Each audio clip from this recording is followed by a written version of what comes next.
जैसे ही आपकी आंखें बंद हुई रसूल करीम सल्लल्लाहु अलैहि वसल्लम तशरीफ लाए और इशारा फरमा कर पूरे हिंदुस्तान के नक्शे आपके सामने खोल कर रख दिए और फिर गरीब नवाज को यह बताया भी किस जगह से तुम्हें सफर करना है, कैसे तुम्हें जाना है और कहां तुम्हारा मस्कन होगा। सरकार गरीब नवाज फरमाते हैं उस एक ख्वाब में मैंने रसूल करीम सल्लल्लाहु अलैहि वसल्लम के हाथ में अजमेर के पहाड़ भी देख लिए, वहां के किले भी देख लिए थे। हजरात, कुरान अजीम की आयात बय्यिनात ये बबांगे दुहल हमें ऐलान करती हैं कि दुनिया में कुछ लोग ऐसे हैं जिनको दुनिया की किसी भी बड़ी ताकत का कोई खौफ नहीं होता और न ही किसी बड़ी पावरफुल ताकत को देख करके वो घबराते हैं। कभी ऐसा नहीं होता। कुरान उनके मुतालिक ऐलान कर रहा है। और ये होते कौन हैं जो बिल्कुल बेखौफ होकर जिंदगी गुजारते हैं? वो अल्लाह के औलिया की जमात है। अला इन्न औलिया अल्लाह ला खौफुन अलैहिम, जो अल्लाह के वली हैं। वली कौन होता है? वली के कई माने हैं, दोस्त के भी हैं, मददगार के भी हैं, गुलाम के भी हैं, मौला के भी हैं, आका के भी हैं। यहाँ पर जो अल्लाह के औलिया का माना लिया जाता है वो अल्लाह के दोस्त, अल्लाह के महबूब। वजह यह है कि जो पैदा होते ही दुनिया में अल्लाह अकबर की आवाज सुन करके आया हो, जिसका मतलब ही होता है अल्लाह सबसे बड़ा है। जब भी हमारे घर बच्चा पैदा होता है, किसी भी मुसलमान घर में, उसके कानों में सबसे पहली जो आवाज हम देते हैं वो अजान की, अल्लाह अकबर, अल्लाह अकबर। अल्लाह सबसे बड़ा है, अल्लाह सबसे बड़ा है।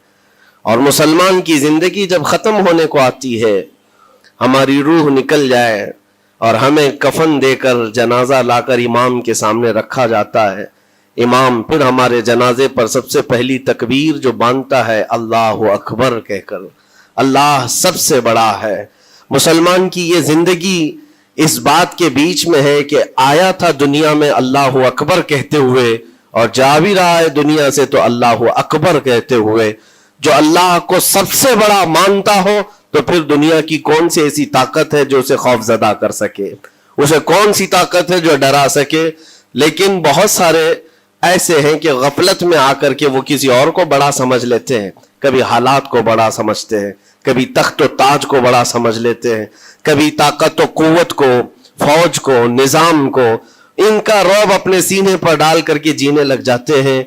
जबकि अल्लाह ताला फरमाता फला तख्शौहुम वख्शौनी, उनसे मत डरो, मुझसे डरो।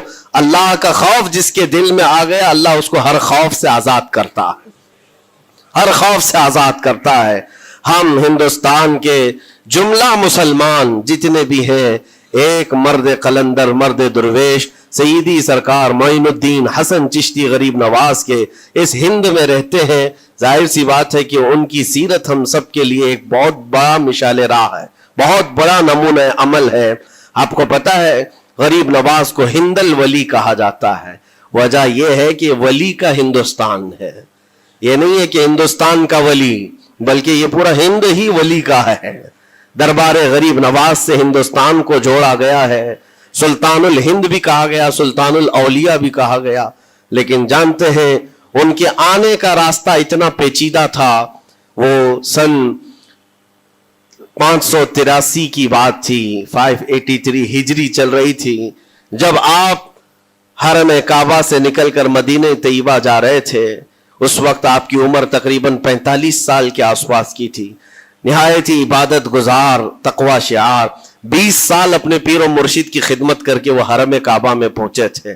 20 साल के बाद जब मस्जिद नबवी में गए तो अजीब सी कैफियत थी। सलाम किया रसूल पाक सल्लल्लाहु अलैहि वसल्लम के दरबार में, तो जवाब कब्र अनवर से आया, वालेकुम या मुइनुद्दीन शेखुल बर्र वल बहर, ऐ मुइनुद्दीन तुझ पर मेरी सलामती हो, अल्लाह की सलामती हो, जो खुशकियों का भी और तरियों का भी तुझे इमाम बनाया गया है। और आवाज ये नबी करीम सल्लल्लाहु ताला अलैहि वसल्लम के दरबार से सुनने वाली आवाज थी। आप घबराए थे, थोड़ा सा सरासीनगी थी। ये हिंदुस्तान की तरफ इशारा करके मेरे आका सल्लल्लाहु ताला अलैहि वसल्लम ने फरमाया था कि तुझे हिंद की विलायत दी जाती है। उस वक्त तक सरकार गरीब नवाज को نہ ہندوستان آنا کبھی ہوا تھا، نہ ہندوستان کے علاقوں کو آپ نے کبھی دیکھا تھا، کیونکہ سجستان جو یہاں سے کافی دور ہے، افغان کے قریب ایک علاقہ سنجر، جہاں پر آپ کی ولادت ہوئی، وہاں سے نکل کر کے آپ نیشاپور میں آباد رہے، اس کے بعد 40 سال کے بعد حرم کعبہ اور حرم مدینہ میں رہے، لیکن اچانک یہ بات کہ تمہیں ہند کی ولایت دی جاتی ہے، ایک تعجب والی بات ہے، نئی جگہ پر بھیجا جا رہا ہے۔ آپ دوبارہ شام میں نبی پاک صلی اللہ علیہ وسلم کے دربار میں حاضر ہوئے اور سلام پیش کرنے کے بعد، کیونکہ یہ خوشی کی بات تو سب کے لیے تھی کہ ہندوستان کو اللہ تعالیٰ ایک عظیم ولی بھیج رہا ہے، لیکن جس کو بھیجا جا رہا ہے وہ بے قرار تھا، بے چین تھا، کیونکہ نہ راستے پتہ ہے، نہ ملک کے حالات معلوم ہیں۔ بارگاہ مصطفیٰ صلی اللہ علیہ وسلم میں دوبارہ جب حاضری ہوئی، عرض کیا آقا آپ کا حکم، اس کی تعمیل کے لیے بندہ حاضر ہے، لیکن نہ یہ فقیر ہندوستان کے راستے دیکھا ہے، نہ وہاں کے حالات معلوم ہے۔ حضور پاک صلی اللہ تعالیٰ علیہ وسلم کے دربار میں یہ اپنی بپتا سنا رہے تھے، داستان غم سنا رہے تھے، غنودگی طاری آ گئی، یعنی نیند سی کیفیت آ گئی، اور بارگاہ رسول صلی اللہ علیہ وسلم میں ایک دیوار پر ٹیک لگا کر جیسی ہی آپ کی آنکھیں بند ہوئی، رسول کریم صلی اللہ علیہ وسلم تشریف لائے اور اشارہ فرما کر پورے ہندوستان کے نقشے آپ کے سامنے کھول کر رکھ دیے، اور پھر غریب نواز کو یہ بتایا بھی کس جگہ سے تمہیں سفر کرنا ہے، کیسے تمہیں جانا ہے اور کہاں تمہارا مسکن ہوگا۔ سرکار غریب نواز فرماتے ہیں اس ایک خواب میں میں نے رسول کریم صلی اللہ تعالیٰ علیہ وسلم کے ہاتھ میں اجمیر کے پہاڑ بھی دیکھ لیے، وہاں کے قلعے بھی دیکھ لیے تھے جو موجود تھے، اور اس کے بعد پھر کس بات کا خوف ہے، کس بات کا ڈر ہے؟ جنہوں نے راستے بتائے ہیں وہ ہادی رسول، وہ ہادی عالم ہے، نبی پاک صلی اللہ علیہ وسلم آئے ہی ہیں پوری کائنات کو راستہ دکھانے کے لیے، اور جنہوں نے غریب نواز کو ہند کا راستہ بتایا ہو، پھر ڈر کس بات کا؟ جب آپ بیدار ہوتے ہیں تو اپنے ساتھ 40 قطب اس اولیاء کرام کی جماعت لے کر مدینہ طیبہ سے سفر کے لیے نکلے تھے۔ میرے عزیزو، اب بات یہاں آتی ہے، اسی لیے مدینہ طیبہ سے یہ پورا پلان ہوا ہے، مدینہ طیبہ سے بھیجا گیا ہے، مدینہ طیبہ سے پلیسمنٹ ہوا ہے، اسی وجہ سے آج تک تاریخ غریب نواز کو عطائے رسول کہتی ہے۔ عطائے رسول ہے، رسول اللہ کی عطا ہے، ہندوستان والوں کے لیے خاص عطا ہے میرے آقا صلی اللہ علیہ وسلم کی۔ جب وہ سفر کے لیے نکلے، سن 83 سے چلے تھے، تو یہاں ہندوستان پہنچتے پہنچتے آپ کو 87 یعنی 4 سال کا عرصہ لگ گیا تھا۔ 4 سال کے عرصے کے بعد آپ پہنچے میرے عزیزوں، نہ پلینوں کا سفر، نہ جہازوں کا سفر کہ اڑ کر کے ادھر سے ادھر آ گئے، وہ تو پیدل قافلہ نکلا تھا، درویشوں کا قافلہ تھا، اور وہاں مدینہ طیبہ سے نکل کر بغداد پہنچے، بغداد میں اولیاء کاملین کی صحبت پائی، وہاں سے پھر نیشاپور، پھر اس کے بعد ہرات، اور افغان کے علاقے ہوتے ہوئے لاہور پہنچے۔ لاہور میں سرکار داتا گنج بخش عالم رحمت اللہ تعالی علیہ کے دربار میں چلہ کشی فرمائی، وہاں سے دلی پہنچے۔ یہاں یہ پورا جو راستہ ہے 4 سال کا میرے عزیز و تاریخ میں ہے، سرکار غریب نواز جس راستے سے چلتے جاتے تھے، جو کافر یا مشرک بھی دیکھتا وہ دائرہ اسلام میں داخل ہو جاتا تھا۔ نور الہی، نور وحدت کا ٹکڑا آپ کی جبین اقدس پر ایسا چمکتا تھا کہ لوگ جو آتے وہ پھر آپ کی صحبت سے دور کوئی جاتا نہیں تھا۔ دلی میں جہاں آپ آئے، یہ ایک عجیب اتفاق ہے، اس وقت کھانڈے راؤ ایک بڑا راجہ تھا، اس کا قلعہ تھا، اس کے سامنے ہی آپ نے پڑاؤ ڈال لیا۔ سرکار غریب نواز رضی اللہ تعالیٰ عنہ کی یہ داستان، یہ تاریخ، وہاں پر آپ نے اپنا پڑاؤ ڈال لیا، اور ان بت پرستوں کے لیے ایک بڑا پیچیدہ مسئلہ تھا کہ ایک درویش آیا ہے۔ ایک بات میں آپ کو بتاؤں، یہ جو تعصب آج پھیلا ہوا، یہ زہر پھیلا ہوا، یہ آج کا نہیں ہے، یہ باپ داداؤں کے پشت میں بھی ان کے موجود رہا ہے۔ اسلام اور مسلمانوں کے خلاف زہر مشرکین کے دلوں میں یہ بہت پرانی چیز ہے، نئی نہیں ہے، بہت پرانی چیز ہے۔ تعصب دلوں کے اندر کڑھن رکھنا اور کبھی ایکسپٹ نہ کرنا، یہ سرکار غریب نواز جس دن ہند میں قدم رکھ رہے اسی دن سے آپ نے اس کو فیس کیا ہے، اسی دن سے آپ نے اس کو دیکھا ہے۔ اور وہاں پر کھانڈے راؤ کی جماعت نے بہت کوششیں کی کہ یہ دلی میں داخل ہوا، یہیں سے ان کو ختم کر دیا جائے، نکال دیا جائے، لیکن عجیب اتفاق یہ ہے کہ یہ جو جماعت آئی تھی सरकार गरीब नवाज के साथ न इनके हाथों में तलवार है, न भाले हैं, न चाकू है, न छुरी है, ये तो गुदड़ियां पहनी हुई दुर्वेशों की जमात थी। गुदड़ियां पहनी हुई दुर्वेशों की जमात जो झोले में सूखी रोटी रखते थे और पानी में भिगोकर खा लिया करते थे। इनके पास न कोई हथियार है, ना कोई सामान है, हर सामान जंग है। इनको निकाला जाए तो किस बात से निकाला जाए, हिम्मत भी ना होती थी। यहां तक कि जो आपको वहां से जाने की बात करने के लिए आता था, थोड़ी देर महफिल में बैठता और खड़ा रहता और कलमा पढ़कर फिर मुशर्रफ ब इस्लाम हो जाता। दिल्ली के अंदर एक दिन के अंदर 1000 लोग इस्लाम में दाखिल हुए थे। सरकार गरीब नवाज रज़ियल्लाहु तआला अन्हु ने तलवार से इस्लाम में दाखिल नहीं किया है, ना ही किसी को डरा धमका करके। वो सूखी रोटी खाने वाले किस बात से डराते लोगों को? उनके पास कौन सा एटम बम था? यहां मौजूद जो राजे महाराजे थे उनके पास फौज भी थे, हाथी भी थे, घोड़े भी थे, सब कुछ था। लेकिन आने वाला मर्द कलंदर क्या लेकर के आया था, तारीख में बताया जाता है ये वो जमाना था जब शिहाबुद्दीन गौरी हिंद के ऊपर हमले करके यहां पर आने की कई मर्तबा कोशिश किया। ये अफगान का बादशाह था शिहाबुद्दीन गौरी, जब हिंदुस्तान पर कई मर्तबा हमले करके नाकाम लौट रहा था, बीच रास्ते में इन फकीरों की जमात से बादशाह की जमात की मुलाकात हो गई। सिपाही जा रहे थे शिकस्त खाकर और ये दुर्वेशों का काफिला इधर आ रहा था। देखा पहचानी सी सूरतें लगती हैं। जाकर के एक सिपाही ने पूछा, बाबा आप लोग कहां जा रहे हैं? तो बाबा जो जमात में आ रहे थे उन्होंने कहा हिंदुस्तान फतह करने जा रहे हैं। बड़ी बात है, गुदड़ियां पहने हुए, पैबंद लगे कपड़े हैं, झोलियां लटकाए हैं। और उसने देख करके कहा मारा सिपाही ने, कहा ये देखते हो हमारे बादशाह की फौज है, इसमें हाथी घोड़ों की तादाद देखो, जरा सामान जंग तो देखो, इसमें नेज़े तलवारों की छनक तो देखो, और आप ये चंद फकीरों की जमात लेकर हिंद फतह करने की बात कर रहे हैं।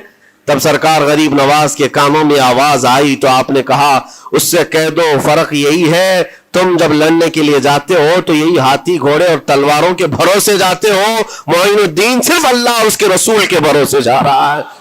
हमारे पास जो ताकत है वो अल्लाह उसके रसूल के साथ होने की ताकत है। आज के जमाने में गरीब नवाज का यह जुमला हमारा हौसला बढ़ा देता है, कोई हो या ना हो अल्लाह हमारे साथ है, अल्लाह हमारे साथ है। हालात जितने भी बदलते जाएं, लेकिन मेरे अजीजों अल्लाह हय्य क़य्यूम हर चीज को देख रहा है, उससे कोई चीज गाफिल नहीं है। बाज लोगों ने ये शोशे छोड़ना शुरू कर दिए कि अब इनका मुस्तकबिल क्या होगा, अब इनका फ्यूचर क्या होगा, नई हुकूमतें आएंगी, नया निजाम आएगा, अब तुम्हारी न मस्जिदों की खैर है, न मीनारों से आवाज आएगी, न तुम्हारी अजानों का और न ही तुम्हारे नमाजों का कुछ फ्यूचर है। ये सब बातें उन लोगों के जरिए से आ रही है जो किसी के फजला खार हैं या किसी के इलेक्शन के पैसे खाए हुए लोग हैं। मैं कहता हूं जो सच्चा मोमिन है वह इस बात पर अहद करता है, करबला की सरजमीन पर भी अजान की आवाज बंद ना हो सकी थी, जहां बहता खून भी बता रहा था इस्लाम जिंदा होता है हर करबला के बाद। आज भी हालात अगर हमारे मुवाफिक नहीं है तो मेरे अजीजों नस्लों में कोई तो आएगा जो सलाहुद्दीन बनकर के उभरेगा, नस्लों में कोई तो आएगा जो गरीब नवाज का गुलाम बनकर मोइनुद्दीन बनकर के निकलेगा। इसलिए कि हालात हर वक्त एक तरह के नहीं होते। हमने तारीख देखी है और रब ताला का कानून है, कभी बादशाहों को फकीर बना देता है और कभी फकीरों को बादशाह का मनसब अता कर देता है। जब सरकार गरीब नवाज दिल्ली के सरजमीन पर आप बैठे हुए थे अपने सूफिया की जमात के साथ, एक दस्तरखान लगा हुआ था, दस्तरखान लगा हुआ है, औलिया इकराम की जमात है, एक दूसरे से बातचीत कर रहे हैं। दिल्ली में उस वक्त हालात अजीब थे। एक छोटा सा लड़का जिसकी उम्र 13 या 14 साल की रही होगी, वो अपने हाथ में खटोरी और एक तीर और तरकश लेकर के सामने से जा रहा था। औलिया की नजर उस पर पड़ी, सरकार गरीब नवाज ने नजर उठाकर देखी और सामने से मजमे से जाने वाले बच्चे बहुत सारे होते हैं, کوئی آیا گیا, لیکن غریب نواز نے نظر اٹھا کر دیکھا اور پھر صوفیہ کی جماعت سے کہا کہ دیکھنا یہ کل دلی کا بادشاہ بن کر کے نکلے گا, ہندوستان کی پوری سلطنت اس کے پاس ہوگی. تاریخ میں موجود ہے غریب نواز کی زبان سے نکلا ہوا یہ جملہ. وہ لڑکا کوئی اور نہیں تھا, سلطان شمس الدین التمش, جو ہندوستان کا طاقتور بادشاہ بن کر کے نکلا تھا. ہاں, وہ جس کو چاہے نواز دے اور جس کو چاہے اٹھا دے. عزیزان گرامی وقار, ہمارے امتحان کی گھڑی چل رہی ہے, ہمارے حالات ابھی یعنی بیک کی طرف اگر جا رہے ہیں تو اس کا مطلب یہ نہیں ہے کہ ختم ہو گئے. ہم یہ دیکھتے رہیں گے اور رب تعالیٰ کی مدد کا انتظار بھی کریں گے. ہمارے ساتھ جو کچھ بھی ظلم ہو یا ناانصافی ہو, ہر ایک چیز کے لیے ہم اتنا ہی کہتے ہیں یہ وقت بھی گزر جائے گا, رات ہمیشہ نہیں ہوتی, صبح کا اجالا ضرور آئے گا, صبح کا اجالا آئے گا. عزیزان گرامی وقار, سرکار غریب نواز رضی اللہ تعالیٰ عنہ کا وہ جملہ یاد رکھو, ہم اللہ اور اس کے رسول کے بھروسے جیتے ہیں, اللہ اور اس کے رسول کے بھروسے جیتے ہیں. طاقتیں, قوتیں یا تخت و تاج ہمارے مخالف ہو جائے تو یہ نئی بات نہیں ہے, اسلام کے ساتھ یہ ہر بار ہوتا رہا ہے, اس سے پہلے بھی ہوا ہے. حالات ہمارے مخالف رہے, اولیاء کاملین کی جماعتیں دیکھیے, اہل بیت اطہار, رسول اللہ کی آل. اتنے میں آپ کو شہادت کے واقعات اگر بتا دوں, آپ کو تو صرف ایک کربلا معلوم ہوگا, ایک کربلا سنا ہوگا کثرت سے, لیکن جانتے ہو رسول اللہ کی آل میں سے کئی ایسے صاحبزادے ہیں جن کو جیلوں میں ایک ایک سال نہیں 7 سال 8 سال تک بند رکھا گیا.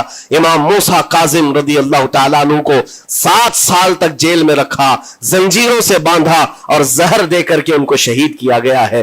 حضرت امام محمد بن حسن عسکری 20 سال تک جیل میں کاٹے ہیں. یہ رسول اللہ کے گھر والوں کی بات کر رہا ہوں. سیدنا زید شہید جن کو سولی پر چڑھا دیا گیا تھا, یہ امام حسن مجتبی کی اولاد میں سے ہے. یہ سارے خونی داستانیں یہاں اسلام کی تاریخ میں موجود ہے. جب اسلام اس وقت نہیں رکا تو اب کیا خاک رکے گا؟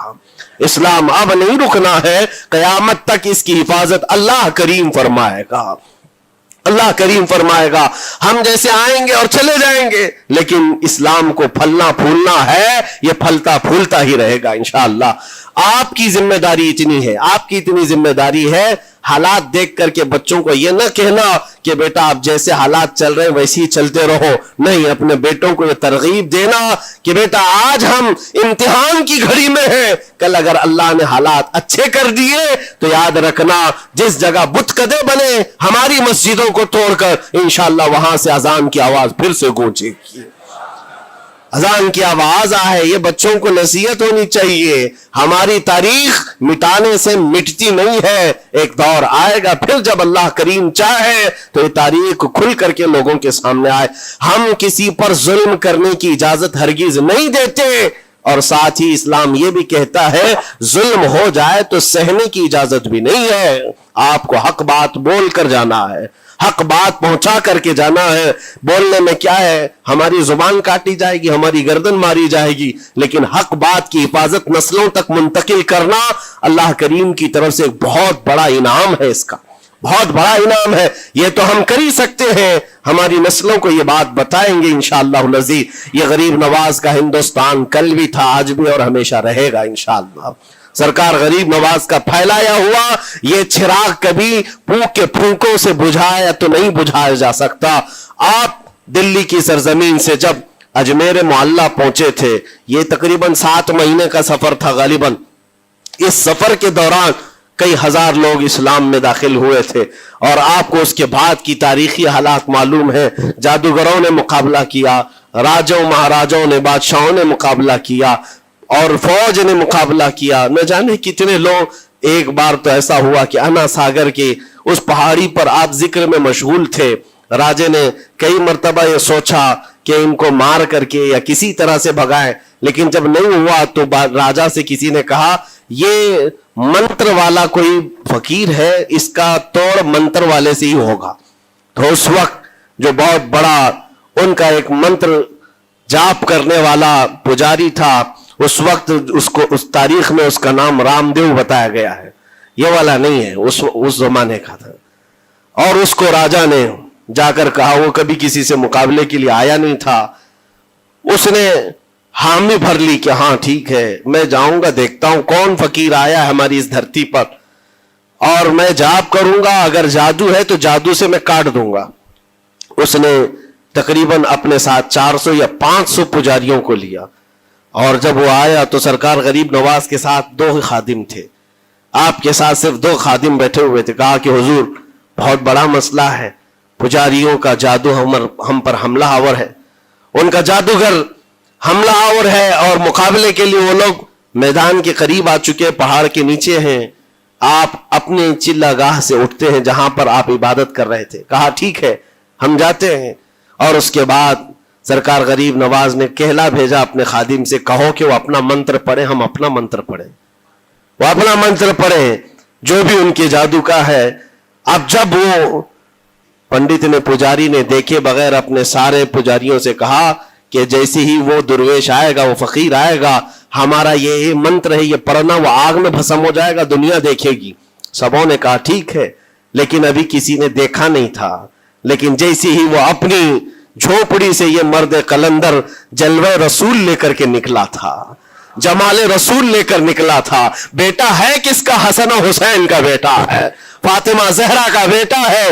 जैसे ही बाहर आए, वो मंत्र जो सिखाया गया था सबके करीब करीब आए। 400 लोगों ने वो गरीब नवाज की पेशानी को देखकर मंत्र पढ़ना शुरू किया। और मंत्र क्या था? उनकी जुबान से ला इलाहा इल्लल्लाह, ला इलाहा इल्लल्लाह, ला इलाहा इल्लल्लाह। लोगों ने कहा ये इधर कैसे आ गया कलमा? और जाकर उस रामदेव से कहा गया, उसने कहा कि ये 400 के 400 लोग तो कोई और ही कलमा पढ़ रहे हैं, कोई और ही कलमा पढ़ रहे हैं। वो उतर करके आया हाथी के कजावे से नीचे, और सरकार गरीब नवाज को देखा तो उसने कहा ये झूठ नहीं कह रहे, मैं भी वही पढ़ता हूं जो ये पढ़ रहे हैं।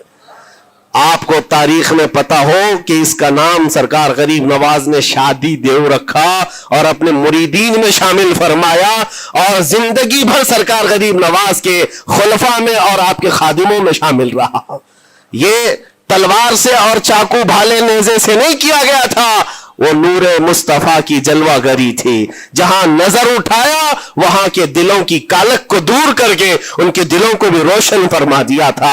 आज हम भी यही तमन्ना करते हैं, अजमेर इसीलिए जाते हैं कि एक नजर हम गरीबों पर पड़ जाए और दिल का कालक और दिल की कालक निकल जाए और फिर दिल चमकने लग जाए, क्योंकि अल्लाह के वलियों की नजर जहां पड़ती है वह जगह भी रोशन और ताबनाक हो जाया करती है। मौला करीम सरकार गरीब नवाज की निस्बतें जिंदगी भर हमारे साथ कायम और दायम रखे, और फिर अपनी नस्लों को भी अल्लाह ताला उनकी गुलामी में शामिल रखे। अजमेर हम जा ना सके, लेकिन यहां से हम ये इल्तिजा करेंगे गरीब नवाज के दरबार में, ख्वाजा हिंद वो दरबार है आला तेरा, कभी महरूम नहीं मांगने वाला तेरा। तेरे दर की ये करामत देखी है बारहा, तेरे दर की बारहा ये करामत देखी है, गरीब आए और हो गए गरीब नवाज। आखिर दावाना अनिल हम्दुलिल्लाहि रब्बिल आलमीन। अस्सलामु अलैकुम।